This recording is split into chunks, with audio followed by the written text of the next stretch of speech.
Good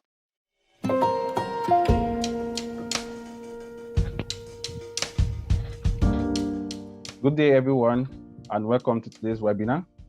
Today's webinar will be on the impact of the recently enacted Finance Act 2021 on the consumer and industrial product and services industry. I am Babatunde Olaniyi, and I'm a senior manager within the tax unit in PwC Nigeria. And today, the webinar will be divided into two phases. The first phase will be a 30-minute presentation by a Siri, and the next 30 minutes will take your questions and your contributions. That session will be moderated by Ademola Idowu. To introduce our first speaker, Esiri. Esiri is a partner in tax within the PwC Nigeria firm. She drives the tax practice within this industry. She has many years' experience of compliance, international tax structuring, local tax structuring, tax advocacy, and policy, right? And I would say you are in great hands. Now, the target list for this webinar, right, was very uniquely devised. So we sent you special invites. It was not very general, right? So because we felt that in order to ensure that the conversations today are quite robust, right, the people in the room need to understand how the impact of the Finance Act affects their companies within this industry, and they can basically ensure that we make this session a very robust learning experience for both of us. Now, I would say that this session is being recorded for reference purposes, and this will be sent to you during the Q&A session. If you want to make a contribution or you want to ask a question, please raise those comments and questions within the chat box, right? And Demola will be happy to pick that up. Now, in terms of if you want to speak up or you want to put some context to your questions or contributions, please raise your hand and we would unmute you to speak. So at this particular point in time, I hand over to Esiri to take us through the presentation. Over to you, Esiri. All right, thank you, Babatunde. Because I'm sharing the screen, I always have to squint my eyes just to look that I'm clicking on the right button. All right, thank you so much for the introduction, Babatunde, and welcome to everyone who's joined the panel. It's really an honor for us to be able to share our insights on the Finance Act, and particularly grateful you could join. Please do feel free to put your questions in the question box or in the chat box, and we will strive to answer those in the Q&A session. To cover this session, we would specifically look at a brief introduction to the Finance Act, just in case if you haven't heard anything at all, at least you get some thoughts around what it covers and what it entails. Then we would go in depth in some of the key issues that would affect the industry, and also add on some tips just for staying ahead. Some of the amendments, just to add, have practical implications. In some cases, there are gray areas. It's not unlikely that you have such, because with every Finance Act, there's always something to just update. The good thing is we've started doing this more frequently than before. So just a quick overview of the manufacturing industry, which was really hit by the pandemic in 2020. As you would see from the graph, a very significant dip in the negatives. And we're only just beginning to come out of that recession at the time. But the good thing is you can see then an upward rise coming even into 2021. And we're hoping that that would hopefully be sustained, going into 2022. That really depends on how we're able to expand the economic activities within this region, and also underpinning that would be the fiscal and monetary policies which are being driven by the FA 2021. So as I go through the amendments, hopefully you get some points for planning, but at the same time, where we do find challenges, please be sure to spot those as well, because those would always be your underline for planning. And it's important that we don't miss those, because then what you stand to save really is cash. So let's just dive into the key changes that we had from the Finance Act. And I'll start first with Companies Income Tax Act. just for the purpose of those who are also here and maybe haven't heard this before, the Finance Act sought to amend several acts, including the Companies Income Tax Act, the Tertiary Education Tax Act, the Stamp Duties Act, Customs Duties Act, just name it. That's the module that's used for those amendments. And it doesn't then override in totality the existing acts. Those acts are not abolished by these amendments. They are just there to add on to them. And then you have to read it within the context of the foundational act. So the first thing that we'll just look at here is around capital allowance restriction. Generally, companies are allowed to claim a capital allowance deduction, which is a deduction of the cost you've incurred on your assets to the extent that they are qualifying. On the other hand, the tax laws do not allow you to claim the accounting depreciation or the book depreciation. Now, the amendments through the Finance Act 2021 is specifically excluding taxpayers from claiming capital allowances against exempt income. This was an introduction that was made in the previous Finance Act. But what this has gone on to do is specifically restrict what you can then deduct for capital allowances. And so what it's saying is those allowances will be prorated according to the percentage of taxable income and exempt income that you have. So if you have income that's arising from your operational activities that are taxable, all good and well. If you then have exempt income, perhaps coming from capital gains, if any, that are still exempt, or maybe from some instruments like FGN bonds that may be exempt, you then have to do percentage and look at how much they compare to each other. Once your exempt income exceeds 20% threshold, you would not be allowed to claim the capital allowances prorated on that basis. So you forfeit them basically. And this raises a lot of questions around what will my deferred tax balances then look like, and what will my pool for capital allowances be like? How do I then do the apportionment? Should the apportionment apply to prior year capital allowances that have accumulated, or it should only be for capital allowances that I have generated in the specific period? So those are the many questions that it raises, and something to just note, because definitely this will affect your cash flows as you claim them. And it's very important that that's gotten right.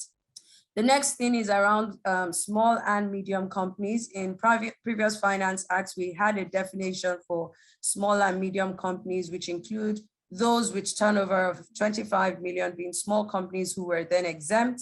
And then over that, up to 100 million, we had 120 million. We have medium companies who have a reduced rate of taxation of 20%. And to pretty much give some equity of, the extent of capital allowances you can carry forward, especially when you get into periods that you are then taxed at a higher rate, say 30%.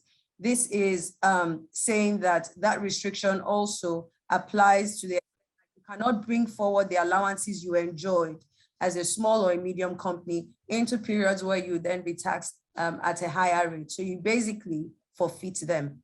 But it excludes pioneer. The reason it excludes pioneer companies is under the Enabling Act, which is IDITRA, the Industrial Development Act, you have a section that allows you to assume that the assets that you acquired during that pioneer period were incurred or acquired on day one post-pioneer. So it doesn't come into this bucket. The next amendment we saw was the reduction in minimum tax. And we were all excited about this one because it was a very good response by the government to the period of the recession. And so what had happened was 50% reduction in the minimum tax rate from 0.5% to 0.25%. And just to go back in time a little bit, we had a redefinition of the base for minimum tax. So it was simplified from about 4 cardinal points on taxation to just the turnover from the financial statement. So simple, easy to calculate. But then the issue was around the fact that we were in recession. A lot of companies were not recognizing profits as well. And so this was reduced after much advocacy that was done by an industry. So we now have it from 0.5 to 0.25%. However, there was an issue with the language in the act at the time, which suggested that you had to go back in time to claim a refund for the 2019 period that you had filed, and also take that deduction for 2020. And it posed a big issue with the tax authorities, pretty much denying that claim to taxpayers and writing letters back and forth. What the response of the government has now been is to say, okay, it's fine, you can go ahead, claim your 2019, you can go ahead, claim your 2020 if you do wish to. It has now extended that period to 2021, and then furthermore, giving taxpayers an option to choose which year you should claim. So if you have not claimed it, or you were stopped because of some of the obstacles that the tax authorities put, you now need to consider which of the 2 years you would like to claim. Is it 2020 and 21, or 2019 and 2020? But you cannot claim more than those 2 years. For the timeline for payment of tax assessment, there's a specific record for tax payable within 30 days of an assessment. And this is in direct response as well to some of the notices that the tax authorities can now also give to taxpayers on, sorry about the disturbance. Let me just switch off my phone. Can give to tax payers. And then the last one would be around the installment of self-assessed taxes, with taxpayers having a discretion for installment CIT payment, but the final installment being payable by the due date of filing. So let's just go further down, break it down a bit more as well for the other acts that were, amended. A key one that affects this industry is the Capital Gains Tax Act. Prior to now, we had a generous exemption on shares, where shares were not considered chargeable assets. And so if there was any capital gain on the disposal of those shares, whether it was in a foreign company or a local company, whether it was a private company or a listed company, the gains will be exempt. Now, the Finance Act 2021 has removed that exemption, but introduced a threshold, which is about 100 million. So if you sell those shares and your proceeds are 100 million naira and above, in any 12 consecutive month period, you would have to assess the capital gain and then charge the tax at 10%. So it's the gain you will pay the tax on, not on the proceeds, but the proceeds are used as the threshold or the benchmark for determining whether you get into the taxable zone. There are, however, exemptions as well, and those exemptions will be to the extent that you reinvest those proceeds in those shares that you disposed of, or those same category of assets that you had disposed, maybe not specifically the same company, obviously, but those asset categories, the same. If you roll over that and invest those proceeds, you then don't have to pay that capital gain, and you basically would have deferred it to a later period. There is also a proportionate charge that is applied to it, depending on how much you have reinvested. On the Tertiary Education Trust Fund, we unfortunately have an increase in the rate from 2% to 2.5%. Not many people like this, sorry, but the government is looking for money in any way they can. And I think as taxpayers, it just sends a note of warning on what we need to do differently to manage some of this. So increase to 2.5%. There's a 30-day payment timeline following the FRS assessment, although traditionally, the education tax is filed alongside the company's income tax on a self-assessment basis. So not many people wait for this, but it poses itself as an opportunity for you to then think of how you manage your cash flow. So you may want to say, oh, why don't I wait for the assessment as opposed to doing the self-assessment, in 6 months after your year end, but up to you, obviously. Under the cost Customs and Excise Tariffs Act. This made the rounds. A lot of media houses were talking about this. Excise duties have been introduced at 10 naira per liter on non-alcoholic, carbonated, and sweetened beverages. A lot of questions arise on this. You know, at what point should the excise duty be charged? Is it at the point of manufacturing? Is it at the point of distribution? Is it at the point of importation? 2, what kind of beverages should this excise duty apply on? Is it non-alcoholic good? The 3 conditions have to meet simultaneously, or it would be the individual product. So once it is non-alcoholic, it should be charged, or once it is carbonated, it should be charged, or once it is sweetened, it should be charged. These are some of the questions arising. And of course, if I were going to add a on every liter that, you know, I sold, is a fractional amount that you then introduce into the pricing of the goods, which is not commensurate with the type of currencies that we dole out on a day-to-day basis. So we expect, based on our simulation, that prices of goods will rise to cover this, because this is going to be an indirect tax that can be passed on through the increase in prices, will rise 5% to accommodate these excise duties. So something to think about as well if you fall in that bracket. But another thing we note just from the language in the act that is that the beverage definitely has to contain all of this. So it should be non-alcoholic, carbonated, and sweetened. However, we feel that the tax authorities may want to push for the individual or selective isolation of those beverages to assess the duties. The other thing as well that I would like to point out here is just the rationale behind the tax itself.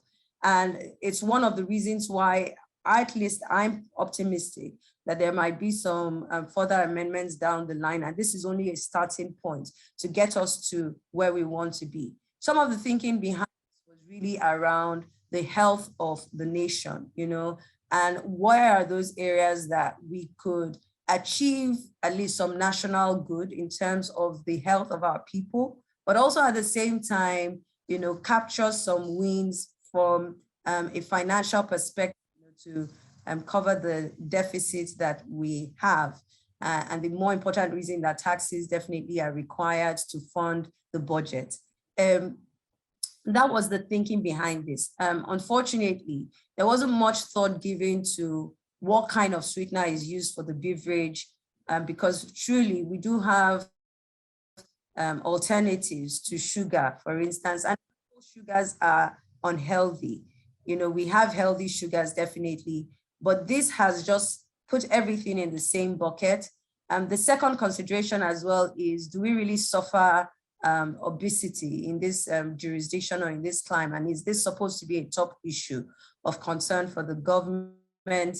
The alternative argument is we shouldn't wait until we get to such a point, but we should start to think about acting proactively, especially as it relates to diabetes. Another food of thought is sugar is not the sole cause of diabetes itself, so maybe we're attacking the wrong beverages. So we expect that there would be more thought given into the rationale behind this, and it's also a call for manufacturing companies to start to think of how can we lobby this, how can we advocate for the right change and in the right direction, seeing the massive increase that this may portend, especially for those who would drink it. The products affected here are very much inelastic, so you can expect that there would be reduction in demand. And once that demand reduces, it also then affects the economic cycle that we just looked at. Do we expect that to continually grow or not? Is some of the questions that would be raised. So a good thing to now start to think ahead of the next finance bill, and we start to put heads together on what we're lobbying for.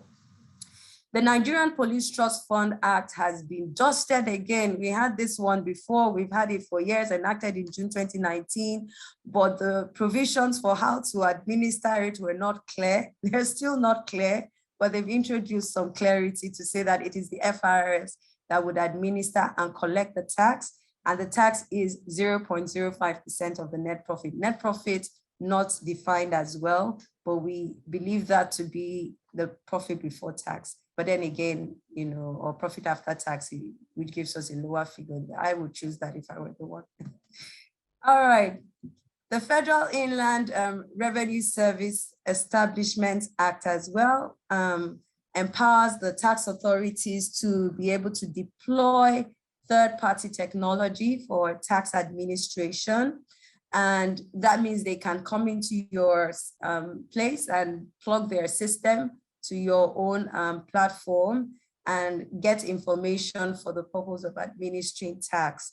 That, of course, comes with a lot of issues around data breach, security of my servers, possible corruption, and all that. And what the law is trying to do is to say, okay, let's give you some day notice, because we do understand that this requires some talk internally with the technical or technology people before those kind of deployments can happen.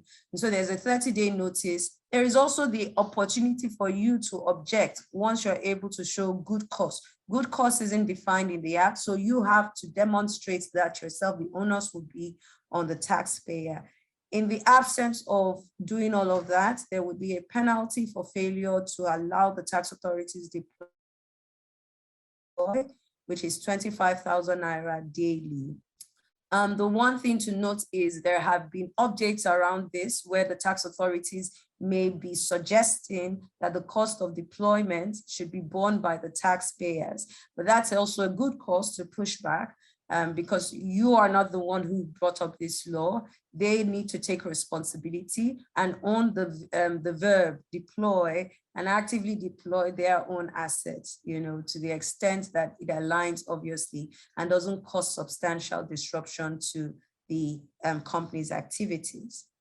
The other thing as well we see in the Establishment Act is that the FRS will solely administer, assess, and collect any tax for the federal government. This is a very welcome development, especially if you have been a victim of some of the numerous audits that agencies have come up with, whether it's at the assembly level or RAMFAC, Revenue Mobilization Commission, or EFCC sometimes have started doing audits as well. So this is saying that the FRS is solely to administer all of that. And on the back end, we would then have MOU signed with those agencies if they do want to gather additional information beyond what the FRS will really do. It also calls to question some of the practical concerns around if there are ongoing audits already by these agencies, do we put a stop to them? Yes, this absolutely stops it.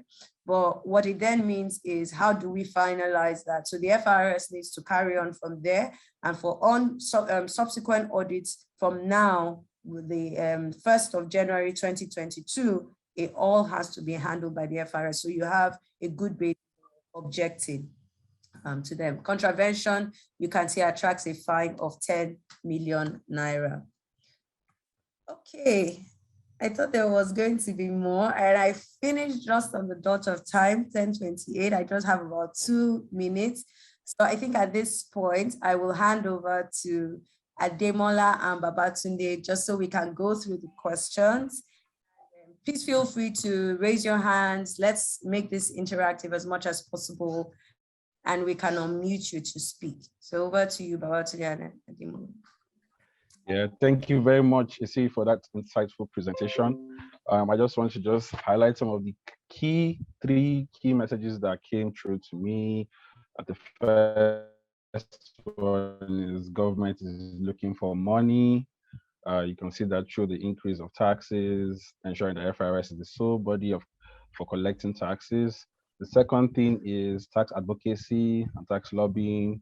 Right, we can see with the success that the minimum tax amendment brings to us, right, and the likelihood of a finance act coming in mid-year, there is enough scope, right, for advocacy and lobbying actions to be taken now.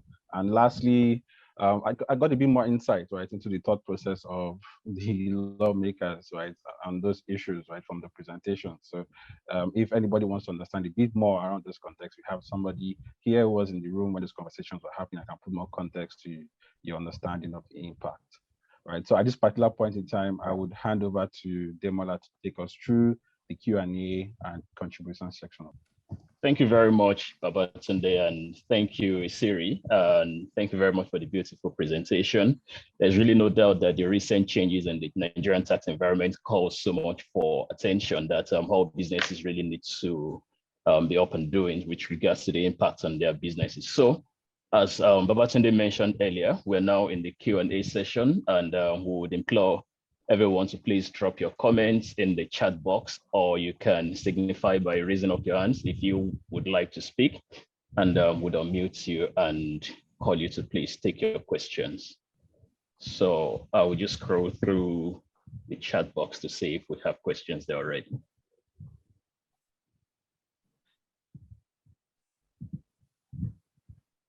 Okay, Isiri, we have an initial question for you. And the person did not indicate the company that he or she works for. The question says, given that the medium-sized companies are not exempt from income tax like small companies, are there measures in place to ensure that their capital allowances are not eroded based on the provisions of the Finance Act 2021? Siri, over to you. Okay, I'm unmuted already. Don't mind me. Okay. All right, yes. So I think for medium companies who are taxed at a different rate, it's not like they're exempt anyway.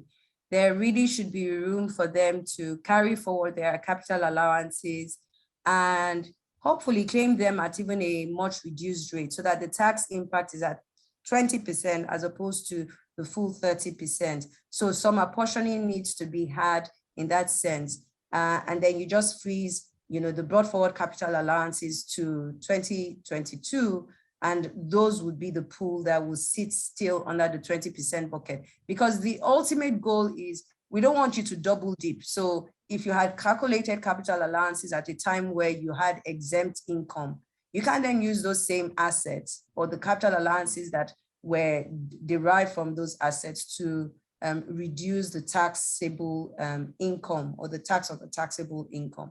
The same thing, if we then begin to push forward for increased rate of tax, we should apportion also or prorate the manner in which those capital allowances should be claimed. So I believe that for medium companies, that argument has to be had, and we definitely need to communicate that to the tax authorities ahead of the returns to be filed. Okay. Thank you very much, Isiri, and I trust that answers your question. There's a comment here from Ajiboye asking us to please send the slides for yesterday, today, and subsequent lectures, as well as the recorded lectures. Okay, thanks, Ajiboye. Would look into that. Isiri, we have another question for you. Ajiboye. Okay. Go on. Okay. Go on. Okay, we have another question for you, Siri. Okay, my company produces sweetened non-alcoholic beverage that is not carbonated. Our view is that the 10 naira per liter excise duty should not apply to us. What is your take on this? Yes, so I had alluded to that in the session, where I said that it would appear, reading the exact wording of the law, that those three conditions need to be met, which would be that it is non-alcoholic, it is carbonated, and it is sweetened. However, you can also read it, the other way around to say that once it is non-alcoholic, whether or not it has carbon in it, and whether or not it has sugar in it, it should also attract the excise duty. These are the two possible interpretations from the Act as it is. What position would the tax authorities like to take? Definitely, they would like the higher, which would be that you look at it individually, because then that gives them more volumes to assess excise duties on. But I think the ultimate, final position on this would be on the HS codes that would be used, because what tends to happen is the custom duties would then be responsible for assessing those, different from the FIRS. And the custom duties usually look at their green book, and the green book specifies what those HS codes are and tells you what those additional duties might be. So we expect that there will still be grace in this, But in the practical sense, it's the HS codes that would be the final cover on this. And hopefully we should get more regulations on the excise duties and the application in due course, because there are really so many questions coming up. And what I would really like is for you to start thinking about what your own concerns are. We are not in the industry in that sense. We don't manufacture the goods, but if you're in the manufacturing industry, start to ask yourselves those critical questions so that you don't get caught in that gray and you've pretty much sorted out what needs to be done before the assessment arises. Things like, when should I remit the tax? At what point should I remit the tax? Although there are answers to that, like I said, the Finance Act is not invalidating the existing act, is only amending it further. And so what you then need to look at would be the Customs and Excise Management Act, SEMA, which has provisions already on excise duties, how they should be assessed, on what price, at what point the payment should be made, the possible penalties as well. It will still equally apply in this case. Okay. Thank you, Siri. Over to you, Ademola. Yeah, thank you, Siri. There's another question from the namesake Dracula. So I'm just going to read it. In practice, who is FRS targeting with this plugin technology?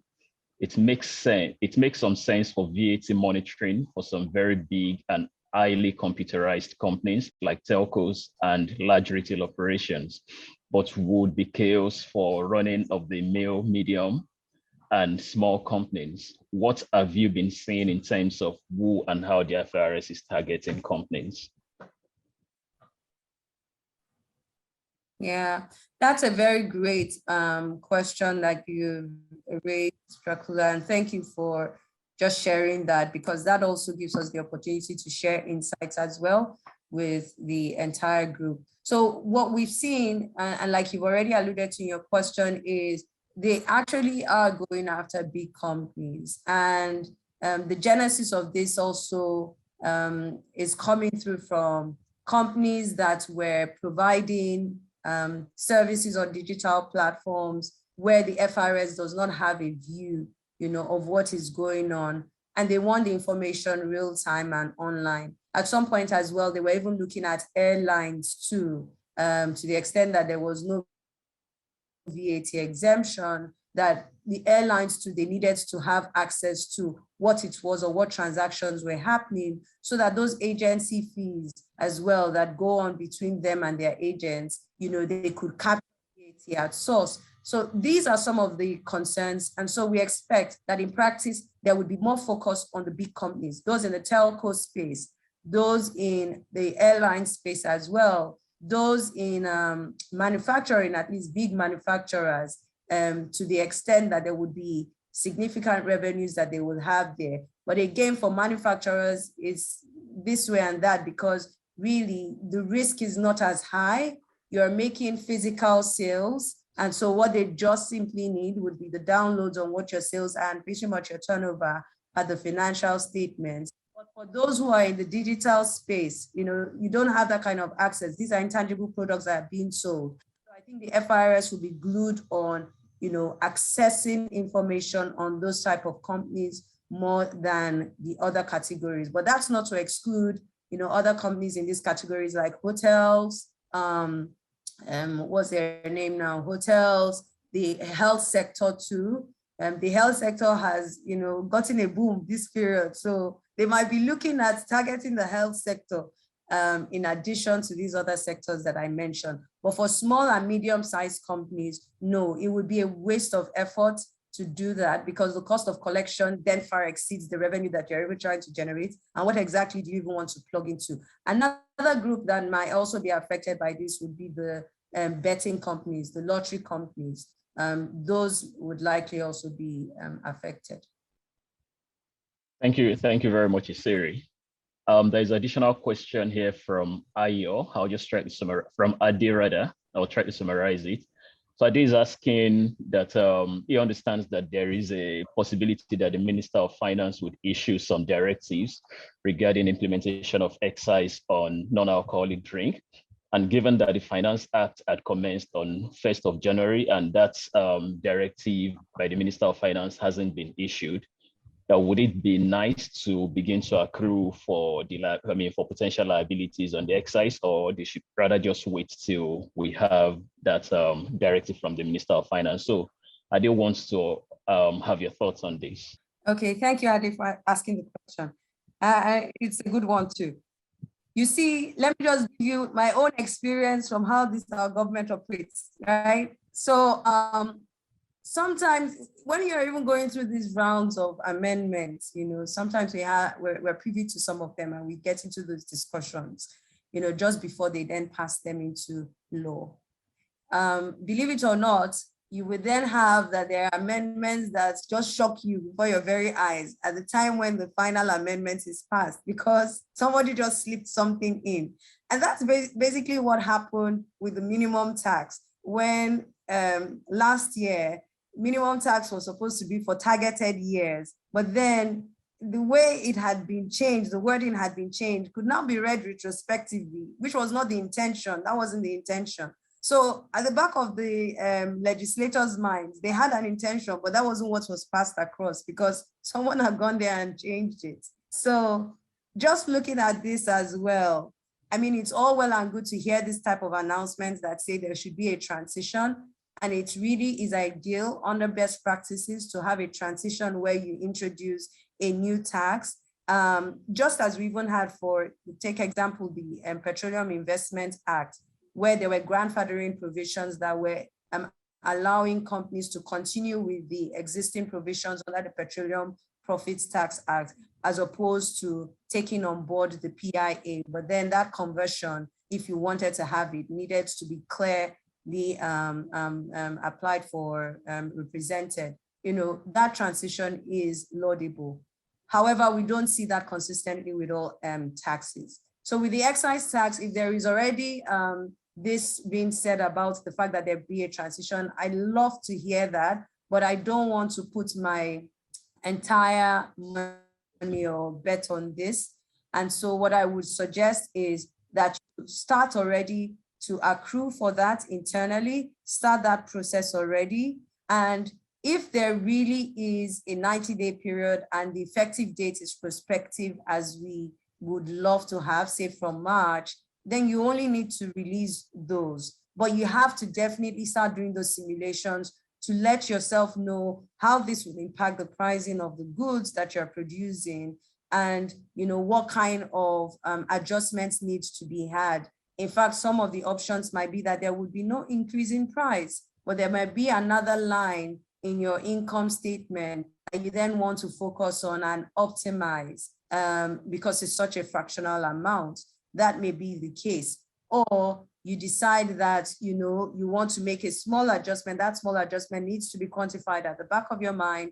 You therefore need to do those simulations early on. So I'll say start now to do those, accrue internally already, and wait until those announcements are made. If there really is a 90-day fixed period, then reverse those.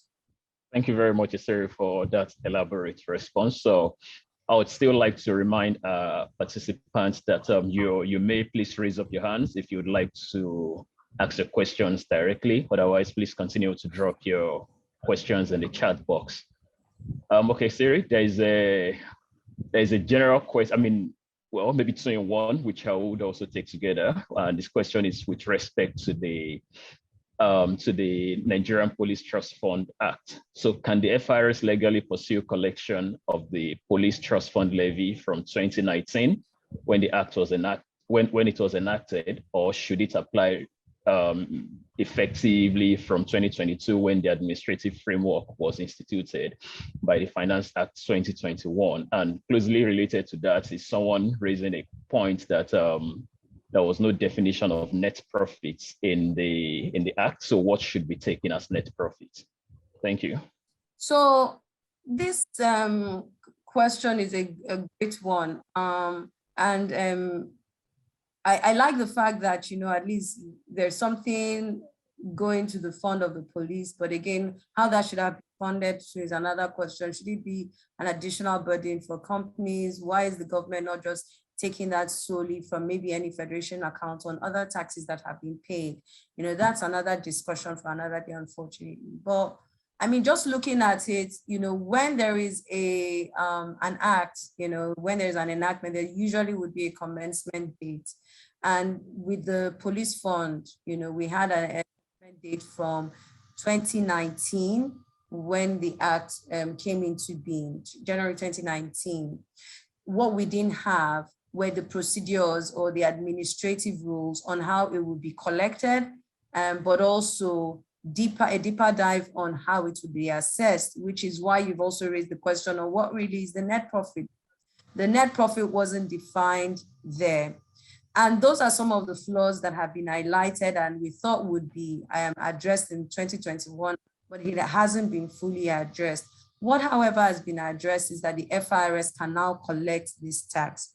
If you were to ask me, when should we start to remit it from? Should it be from 2022, since this is when it came into being under the Act? I would say go really to 2019, because already some of you, I started accruing for that police fund act, because when I pick up any financials, I usually even see that act. And if you recall, unfortunately, I'd have to just raise these memories during the SARS revolution. Remember that there was a lot of calculation on what companies are even paying already into this police fund. So a lot of companies already accrued for it. Now we only need to remit it. So I believe that the tax authorities back as 2019. Fortunately, it is a fractional amount, so not something that will break the bank, I hope, or break your cash bucket, which is 0.05% of the net profit. We recommend using the profit after tax, and I believe that that's what a lot of companies have been using, to compute those. So safe to say, use that and assume that the remission will be from 2019. Thank you, Siri. There's a question here from Ngozi, and she says, please elaborate on how the capital allowance restriction will be applied for a company that has pioneer status across its different production lines. Okay, so great one, Ngozi. Thank you for asking that. For a pioneer company that has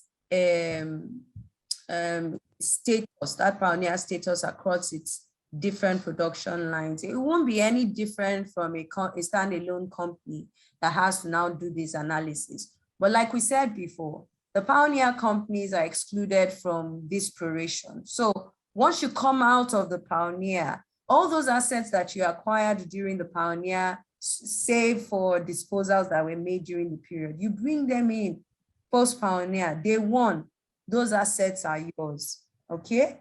You calculate your capital allowances, you have a huge asset already that's sitting to be utilized. Those capital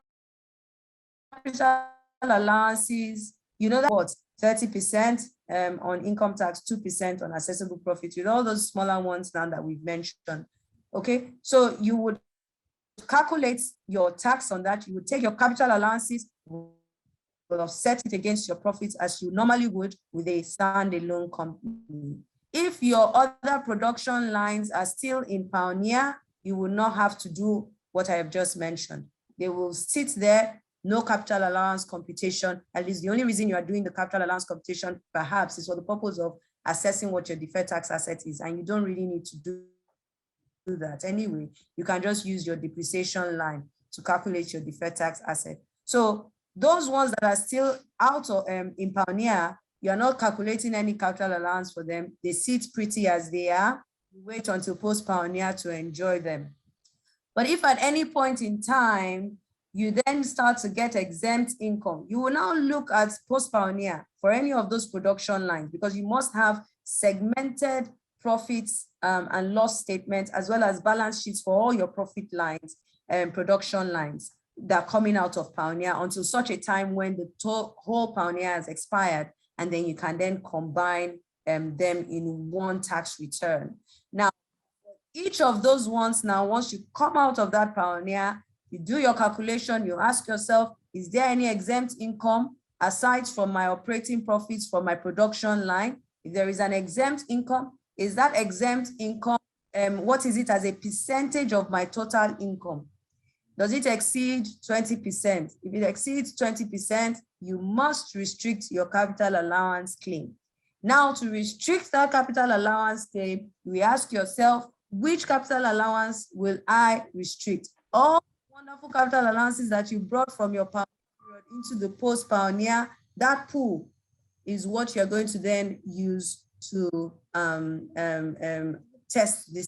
So you will take it, you will look at the percentage of your exempt income vis-a-vis income, and then you will reduce the capital allowance claim, and you won't utilize that in that year and going.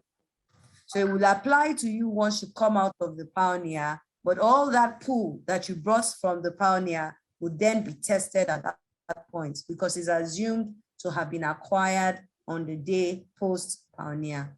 Hope that's clear. Ngozi. Yeah, I trust that answers Ngozi's question. Thank you very much, Siri.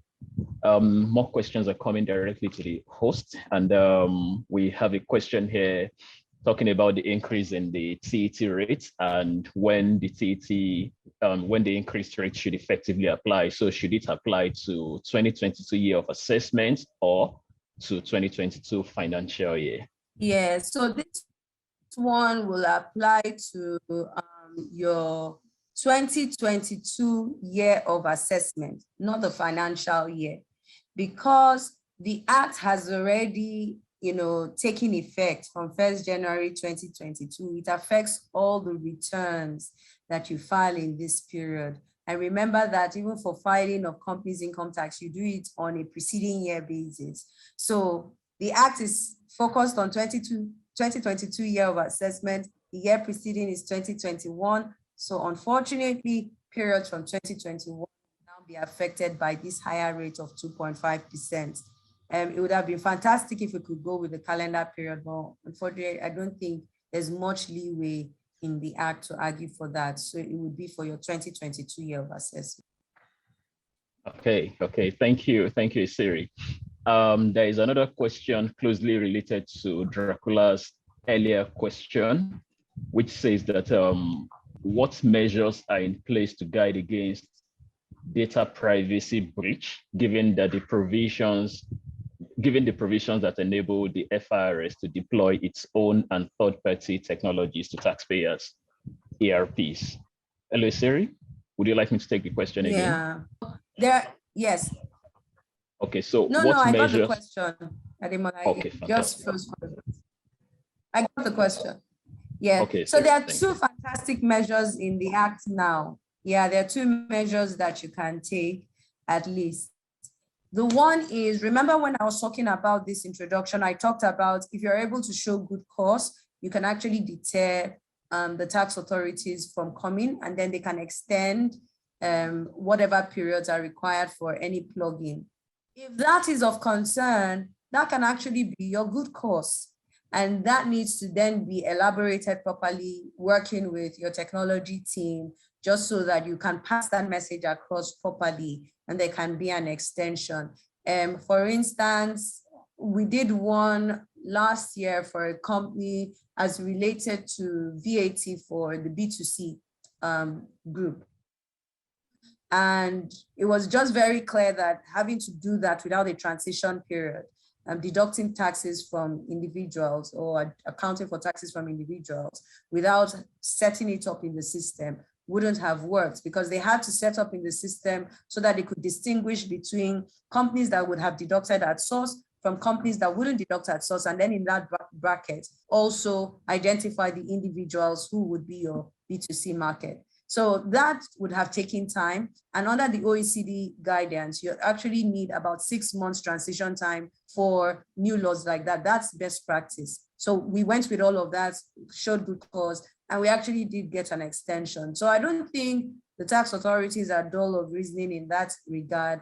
And I believe that if you can show that good cause credibly, there should be an extension, or it should even be pushed forward. The second point as well is, within the act, there are actually penalties for tax officials who divulge information of the taxpayers. There is a penalty for those kind of contraventions, and I'm hoping that those will be effected judiciously for taxpayers who come